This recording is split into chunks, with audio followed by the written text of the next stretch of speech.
This is an issue everyone should be aware of because it affects everyone.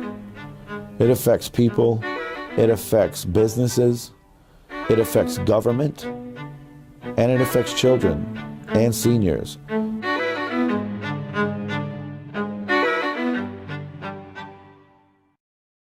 So we started Detroit Dog Rescue, a nonprofit that basically would rescue the homeless dog off the streets of Detroit and try to do everything we can, service-wise, foster-wise, whatever it took to get it back into a loving home.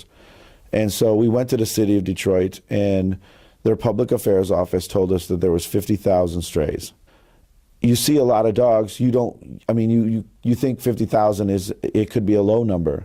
You know, if you've seen them as much as I had, you're like, well, I'm seeing them, 20 in just a 2-block radius, whereas 138 square miles of Detroit. So that number could be low, but in my eyes, I took that number and I ran with it.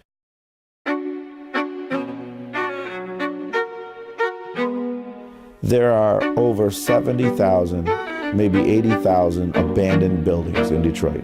And that's residential, industrial, warehouses, all across Detroit. Those places become large dog houses. We'll find 3 dogs just laying on an abandoned couch. And then you think, I'm in one house that's abandoned, there's 3 dogs in here. There's 70,000 abandoned buildings. How many of those buildings are housing dogs? A lot of times they're put out in the street. People can't afford their animal. So, their pet gets kicked out. It's either feed the family and feed the dog or just feed the family. And when it becomes just feed the family, they open the door and they let that dog out. Some people don't look at dogs as domesticated animals. They look at them like as animals. So they'll just let it go because they think that dog, oh, that's an animal. He'll find food. He can fend for himself. Not understanding that the dog is a domesticated animal, which means that dog depends on people to support it. Unless it's born in the wild, it depends on someone to feed it. There's so many people and residents in the city that like to feed these dogs. A lot of the times you can feed that dog and feed that dog and feed that dog, and it can turn out bad. The dog will become reliant on whoever's giving him food. But once that dog builds up his muscle and puts the weight back on, the dog has confidence now.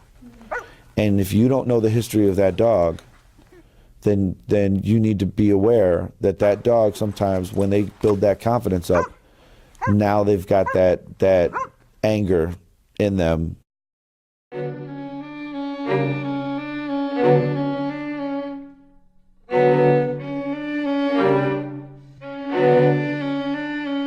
They're bred for fashion, for image, they're bred to fight, and they're bred for color.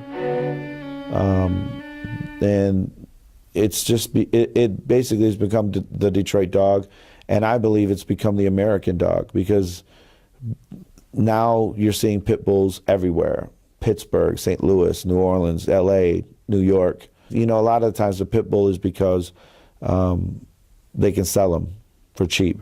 I like to tell people that pit bulls are like the new drug to sell. It's like the new crack. It's a way to make money. So they'll breed these pit bulls. They've got 9 puppies in a litter, $50 a piece. They just made, $450. And they'll give them to these kids. The kid will give them $50. The kid will take that dog home. The mother's like, we can't afford no dog, so you need to take that dog back. Well, he can't take the dog back to the dealer or whoever it is that's selling these dogs. They're like, you ain't getting your money back. Well, I don't want. My mom said I can't keep this dog. I don't care. Your mother wants that money back. Tell her to come get it, and he'll just dump it in an alley and go home. But then there are those instances we've seen Bijans. Small little Bijans roaming the streets, matted. Their hair is really matted because they have that curly type hair. We had one Bichon, his paw had got caught, and his fur matted, and as it grew, it just became a cast, and it secured its paw against its chest, and he is walking with 3 legs. Then becomes the breakdown in his body. His immune system becomes very low, which makes him susceptible to a lot of diseases. If it's the summertime, if he gets, bit by a mosquito, that could carry heartworm.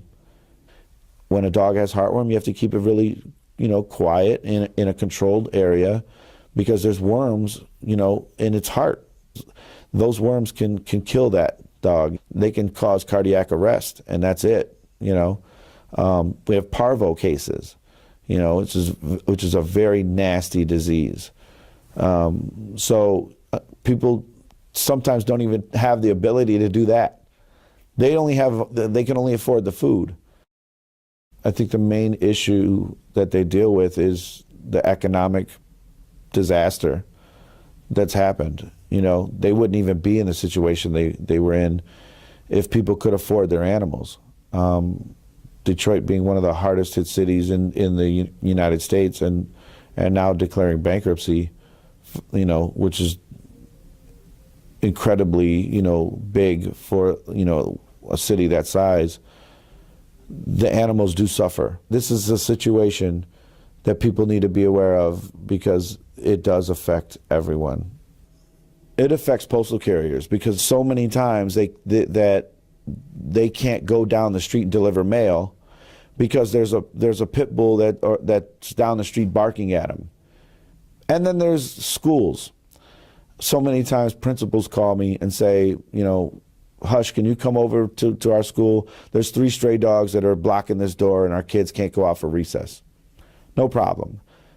The dogs, sometimes I've gotten there, the dogs are just happy to see kids. They're just like, their tongues are out, and they're just jumping around me, and they're just all excited. And then there's seniors. A lot of seniors in Detroit like to walk. They just walk the neighborhood sometimes. They walk a couple blocks. And they've been confronted by angry dogs sometimes. But sometimes they've been, confronted by happy dogs, just excited to see people.